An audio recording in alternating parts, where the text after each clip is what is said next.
How solid is the New York Giants foundation? We're going to talk about that and more coming up next here on the Locked On Giants podcast.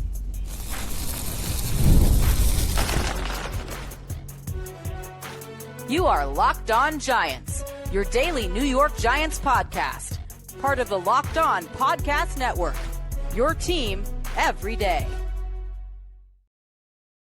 Hello, New York Giant fans, and welcome to another edition of the Locked On Giants podcast, part of the Locked On Podcast family, your team every day.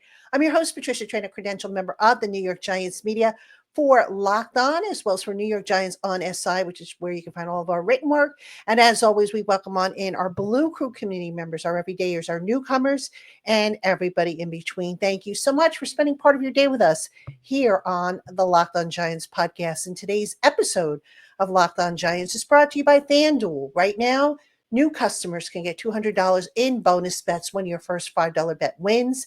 Visit FanDuel.com today to get started. All right, Giant fans, on today's program, it's Tuesday when you're probably watching this, and on today's program, we're going to take a look at the foundation of the New York Giants. Who are the cornerstone pieces of this franchise moving forward and why? And I have some names that I think you're going to find are obvious, and I think you might find some of the names that I have on my list as not being obvious. So we'll talk about that. And in sticking with the foundation in segment 3, we're actually going to talk about future needs where the Giants have to reinforce their foundation moving forward. And in between, we're going to talk about Jaxson Dart and the path to getting on the field. We'll talk a little bit about the plan that's in place and how, if it were up to me, what I would do to maybe get him expedited to get on the field as soon as possible. So that's our schedule for today, our scheduled topics. Again, welcome on into everybody. Let's get into our top players who make up the New York Giants foundation. Now, obvious names we'll start with. Dexter Lawrence, defensive lineman. He is the core centerpiece of that defensive front, the defensive line. He's a captain, an all-pro, a pro bowler. I mean, no brainer, right? Dexter Lawrence belongs on this list. All right. Andrew Thomas is on this list. Left tackle Andrew Thomas. Look, I know he's had injury issues. He's getting a little long in the tooth, but pound for pound, every year, Andrew Thomas has shown he is the best offensive lineman this team has. Now, whether you want to say that that's a result of the Giants just not drafting and developing the position well, or whatever the case may be, Andrew Thomas is still the best offensive lineman this team has. And when he is missing, you notice it. All right. The production goes down. Everything kind of falls apart a little bit. So Andrew Thomas, in my mind, is very much still a core piece of this Giants foundation moving forward. All right. Let's go to a young veteran here. Let's go to cornerback Drew Phillips, slot cornerback. You know, when I'm wrong about something, I'll admit to it. And if you are an everydayer, you probably might remember that last year when the Giants drafted Drew Phillips, I questioned that pick. I said it didn't make sense. I didn't understand what they saw in him. Folks, I was wrong, right? Drew Phillips has fast made a believer out of me. He is a solid cornerback. He was in the top or towards the top of the slot cornerbacks last year. A very good player who has yet to even come close to hitting his full potential. He is most definitely part of the core moving forward, the core foundation of this team. All right, sticking with the defensive secondary and second-year players, Tyler Nubin, safety. This kid's a hard hitter. He's a solid safety. You know, and it's a shame that, his season last year got cut short because of the injury. But you know what? I think, for me at any rate, I saw enough from him to say that this kid is definitely part of the foundation moving forward. All right, let's talk now about, obvious one, right? Malik Neighbors, wide receivers. All right, Malik Neighbors. I mean, do I have to really spell out why Malik Neighbors is part of the core foundation moving forward? Top receiver, a legitimate number one receiver, which the Giants have not had in, ages since Odell Beckham Jr. Malik Neighbors came in and He did what he accomplished last year, despite the fact that the quarterback play was shoddy. So just imagine what he could do with better quarterback play, which he should have this year. All right. Continuing onward with an obvious one, Brian Burns. Now, Brian Burns, when they first signed him, I thought maybe they overpaid for him after they had acquired him via Carolina in a trade, and then they signed him to that big contract. But you know what? Brian Burns has proven his mettle. He has proven his worth. Good young pass rusher. You maybe see a future with him and Abdul Carter, who, by the way, is also on this list, which I'll get to in a second. You see them as maybe being the 1-2 punch should the Giants ultimately decide they want to move on from Kayvon Thibodeau, who did not make this list only because Kayvon Thibodeau, he's projecting upwards, but he's not quite, I think, where you could honestly say he's definitely a core foundation piece. And I say that before I get to Abdul Carter in a minute. I say that because you look at what Joe Shane has done with with retaining some of these younger players, and Andrew Thomas, um, Saquon Barkley, they attempted with him. Also, Dexter Lawrence. Joe Shane tried to re-sign all of those guys, failing to do so really with Saquon Barkley. And what did all of those guys have in common? They all earned postseason honors. They were all considered amongst the best at their positions, right? They either made a Pro Bowl or they were all pro. And that, I think, is the criteria that maybe they look for before dishing out a huge, huge contract, such as what maybe Kayvon Thibodeau will command being a young pass rusher. Now, that's not to say that I'm closing the door on him, but right now I think the jury's still out on his long-term future with this team. He's locked in for this year. They picked up his option year for next year. So we'll have to see how that goes beyond that. All right, so I talked about Burns. I mentioned why Thibodeau isn't on the list. I mentioned Abdul Carter, rookie, first-round draft pick. He's going to be a difference maker, folks. You've got to love his versatility, the fact that, he's an edge rusher primarily, but he could also play off-ball linebacker if you need him to. I can't wait to see how Shane Bowen deploys him in this defense. So Abdul Carter definitely is part of it. I've got Darius Alexander as a foundation piece.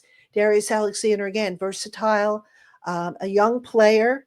I think he is going to pair up very, very nicely with Dexter Lawrence on that defensive front. I mean, it's just a matter of time, I think, before Darius Alexander takes on a starting role on the Giants defensive line. All right. Tyrone Tracy Jr., running back. I mean, starting running back. And look, you got to have a running game. And, despite what maybe was thought by this regime when they kind of couldn't get to an agreement with Saquon Barkley. So now in Tyrone Tracy, who makes this list, and also Cam Scatterboo, who makes this list, the Giants have a legitimate 1-2 punch. Scatterboo is probably not going to start as the running back 2, but it's just a matter of time before he becomes RB2. Let's talk about Theo Johnson, tight end, representing the tight end group. Theo Johnson's a good young tight end. I think he's got a long-term future with this team if he's able to stay healthy. Last but not least, quarterback Jaxson Dart, who we're going to talk about more in the next segment. But Jaxson Dart, look, future franchise quarterback. I know we haven't seen him take a snap at this level, but very impressive on how he conducts himself, how he did in the rookie camp. Despite the fact there was no pass rush, despite the fact there was no 11-on-11, there's a lot of promise there in Jaxson Dart. Some things he still has to work on, which, again, I'll cover in the next segment. But Jaxson Dart, if you had to pick somebody to be your potential franchise quarterback and you couldn't get Cam Ward, Jaxson Dart isn't exactly a slouch as far as, having to settle for the franchise quarterback. And I'm not just saying that because the Giants drafted him. He was probably the second best quarterback, at least in my rankings. I had Cam Ward, Jaxson Dart, and then I had Sanders and Tyler Shuck as my top quarterbacks. So I'm pretty happy with Jaxson Dart as a quarterback, and I'm looking forward to seeing how he develops moving forward. All right. Speaking of Jaxson Dart, coming up next, I'm going to talk a little bit about the path for Jaxson Dart to get on the field. I don't want to rush it, but there is a path. We'll talk about what needs to be done right after this. Hey, Giant fans, the NBA playoffs are in full swing, and every night delivers highlight worthy performances, major momentum shifts, and can't miss moments. Whether it's a game winning shot or a breakout player, there's never been a better time to get in on the action. FanDuel makes it easy to stay in the game before tip off and live. If you're feeling good about the Knicks in the Eastern Conference Finals, especially after their big comeback the other night, why not explore the different categories where you can win big on things like player props, performance trends, and same game parlays? Just think your first $5 winning bet can yield you $200 in bonus bets to add to the excitement. So if you're new to FanDuel, it's the perfect time to sign up. Head to fanduel.com and place your first $5 bet. And if it wins, you'll get $200 in bonus bets. Make every moment more with FanDuel, official sports betting partner of the NBA. All right, Giant fans, welcome back to Locked On Giants. I'm your host, Patricia Traina. And don't forget, OTAs start, well, they actually start today, but first media avail is tomorrow. I will have a report for you once I get back from the OTA. So we'll outline all that you need to know from the OTA, the observations, who said what, all that good stuff. I'll try and have some video clips for you as far as, from the pressers and all that stuff. So really looking forward to getting out there and seeing the entire team. It'll be really the media's first look at the entire team with OTA number 2. Not expecting a whole lot in terms of, polished play, because this really is the first week that the offense and the defense can work together, or work against each other, I should say. So it's going to be a gradual build-up process, I would say, leading up to the mandatory mini camp. So, well, again, I'll bring you all that here on the Locked On Giants podcast, and we'll be there on Wednesday. All right. Now, speaking of OTAs, and of course, Jaxson Dart, who I spoke about last segment, I want to talk a little bit about the path that the Giants kind of set for Jaxson Dart. Now, we all know that Jaxson Dart is going to sit for the bulk of this coming year. I think what they are looking to do, just, obviously speaking, what they're looking to do, work on some of, the rough spots in his game, which I'll outline for you in a minute. But most importantly, he's got to learn the playbook, because I've said many times on this show, the Giants playbook is very complicated. And I'm not the only one who has said that. Football people, former football players, current Giants have said that offense is complicated because there's just so many little, like, tree branches, if you will, or twigs that can, branch out of a main concept or a play. So you basically have to know the different options. And if you're the quarterback, you need to know all this stuff. You need to know the protections, the different routes, the different options, what to do here, what to do there. So it's very complicated. It's not impossible to learn if you study and you watch a lot of film, but that's something, first and foremost, Jaxson Dart is going to have to do, obviously, is he's going to have to demonstrate in the classroom that he knows what he's talking about. All right. So if he's given a play, what do you do on this particular play? He's got to be able to recite back to the coaches, this is what you have to do. All right. So that's item number 1 on the list of ways for Jaxson Dart to get on the field. Now, obviously, there's some things in his game he needs to kind of smooth out. And real quick, he's got to work on things like anticipation and decisiveness. His footwork can be a little sloppy, if you will, when he's trying to chuck the ball down the field. So instead of really setting his feet and launching off his feet, he's all arm, which sometimes leads to accuracy issues and, hitting his targets, moving targets, which is another thing he has to eventually work on, which is hitting his wide receivers in stride. Now, on the deep ball, according to Pro Football Focus, Jaxson Dart, during his time at Ole Miss, never completed more than 42% of his deep passes. right? So that obviously has to improve as he goes on. Now, here's the challenging thing. While he is learning the offense, and again, I have heard that he's really diving into the playbook, really studying it, watching film, doing everything he can to pick things up. The mechanical stuff, the footwork, all that stuff they can work on with drills, during the OTAs, during the mini camps, during training camp. Jaxson Dart is going to get a lot of snaps, I would say, probably in the preseason. Now, it's going to be an interesting balance because, look, in the past, the Giants have come out of the gate, out of the preseason gate, and they've looked sluggish because they haven't really given their starters a whole lot of work. And they can't afford to do that this year, not with two road games against NFC East opponents on the docket. They just can't afford to do that. So, there's going to need to be a balance. There's going to need to be a balance where, Russell Wilson gets enough snaps, where Jameis Winston gets snaps. And, you want to get Jaxson Dart some snaps. You want to be able to measure how far along he's come in some of these mechanical things and technique things that they're going to work on with him in the next several weeks and in training camp. Here's where the challenge, though, comes up. Once you get to the regular season, Jaxson Dart, in all likelihood, will be quarterback 3, which means he's not getting in a game unless Wilson and Winston are injured. All right. Now, that's both a good thing and a bad thing. And I'll tell you why I think it's a good thing. It's a good thing because, there won't be any cries to play Jaxson Dart from the crowd if the Giants have a rough afternoon.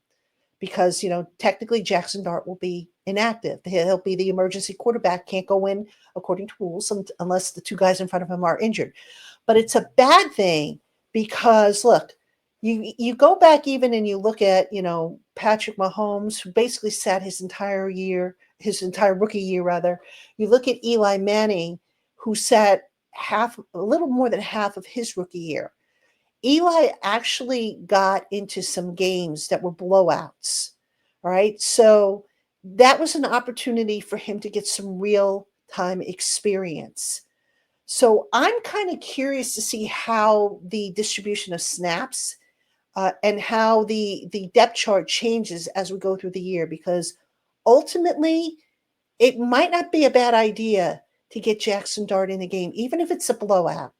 Let him see live, defenses instead of watching it on the sideline or watching it on film when maybe, you don't have as quick of a reaction to make. Let him get some hands-on experience later on in the year. Now, a lot may depend on, okay, Russell Wilson's got the offense humming and the Giants are rolling, fingers crossed. They might say, you know what? Why fix what's not broke? But I would think at some point it would make sense for the Giants to get Jaxson Dart on the field, even if it means just swapping, Jameis Winston and Jaxson Dart's order in the depth chart, and just again setting up for some snaps in a mop-up type of role. I don't think that would hurt the guy or hurt things in general if you were to do that. Because look, once the regular season starts, here's the problem. Russell Wilson's going to get all the snaps, or most of the snaps, I should say.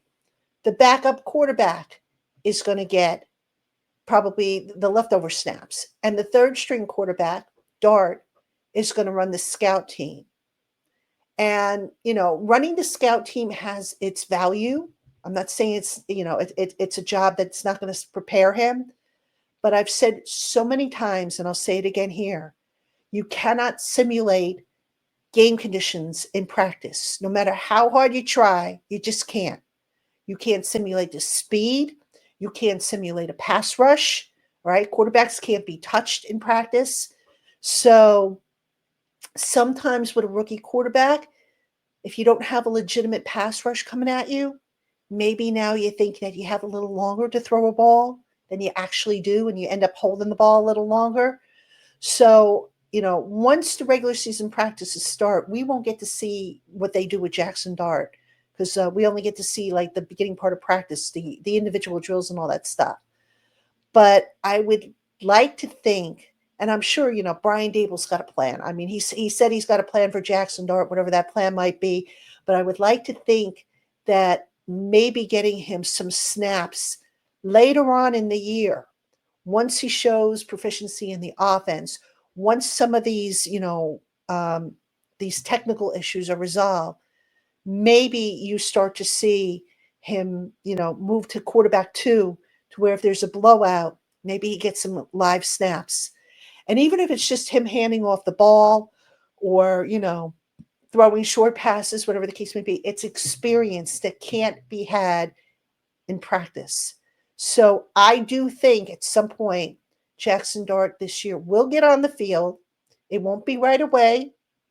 It won't be in the first half of the season, but I do think at some point he's going to get on the field because it just makes too much sense not to give him some reps as opposed to, just sitting him down for the entire year. I just don't think that sitting him for the entire year is going to be the right way to go. Now, obviously, things can change. If there's a slew of injuries and the offensive line is not doing well, or whatever the case may be with the O line, which is key here, then maybe that changes your plans a little bit. But if everything stays equal and progresses, you try and you get Jaxson Dart just a few snaps. If even if it's just 50 snaps he ends up with as a rookie, get him some experience in a live setting because that won't hurt him. It'll only help him for when he has to come in next year and presumably take the starting job. All right, coming up next, going to touch briefly on future needs. Where is this roster still lacking, and where do they need to really address talent for the future? We'll get to that right after this.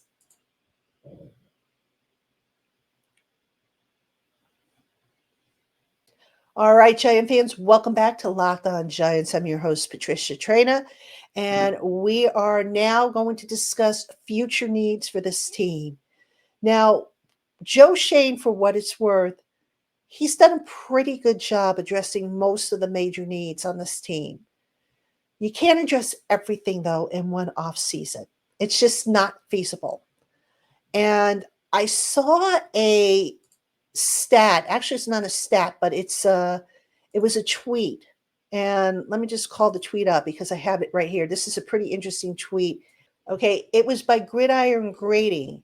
And what they did was they went back and they did a study of the best drafting teams from 2020 to 2025. Well, guess what, folks? The Giants actually placed in the top 10.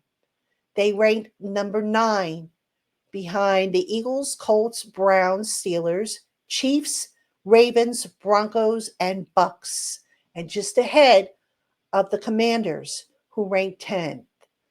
Now, I was surprised when I saw that. I'm not going to lie, because, you look at the record of the Giants and you say, well, how could they have ranked that high?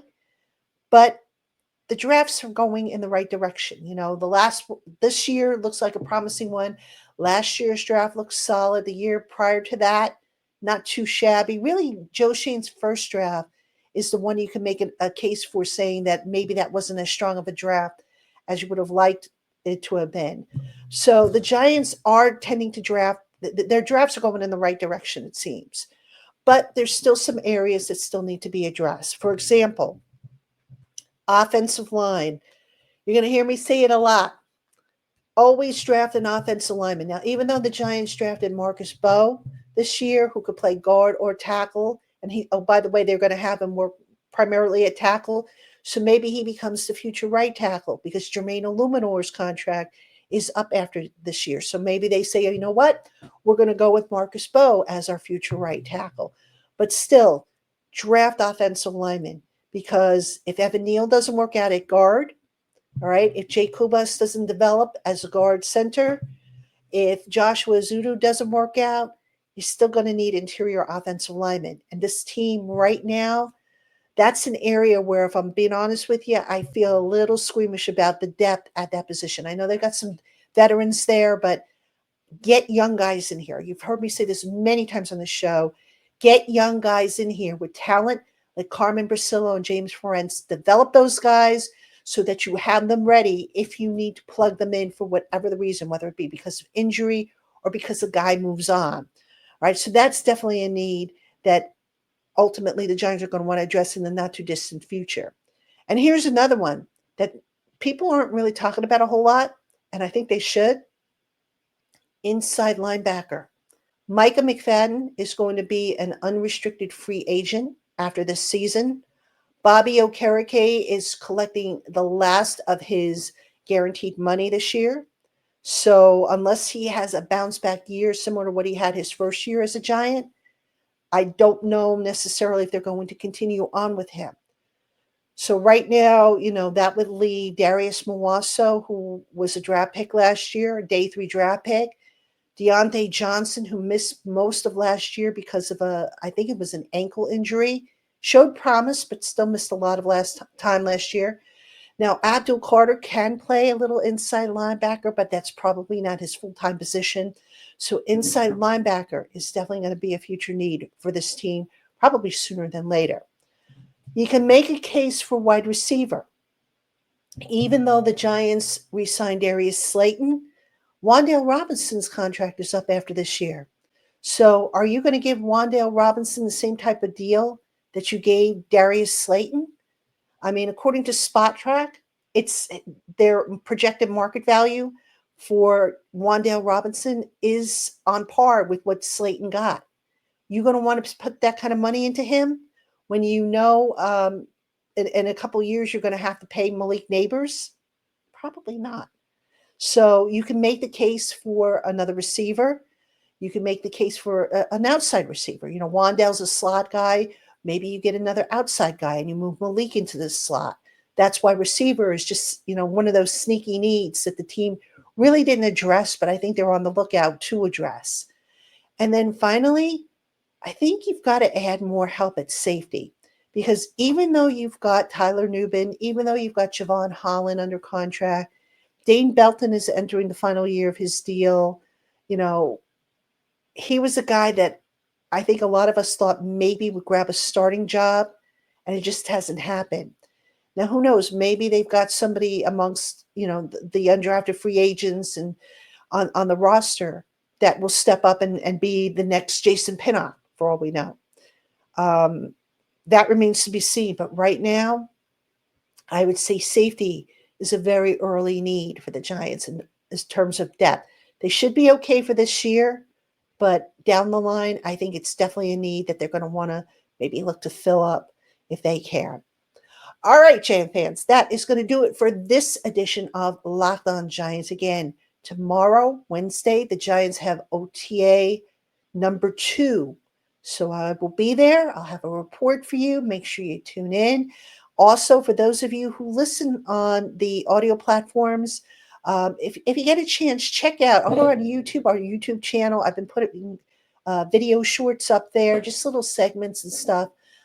If you want to check that out. And just, keep it here on the Locked On Giants podcast. We're still 5 days a week as we take you into the heart of spring football. So until tomorrow, everybody, have a great one, and I'll see you then.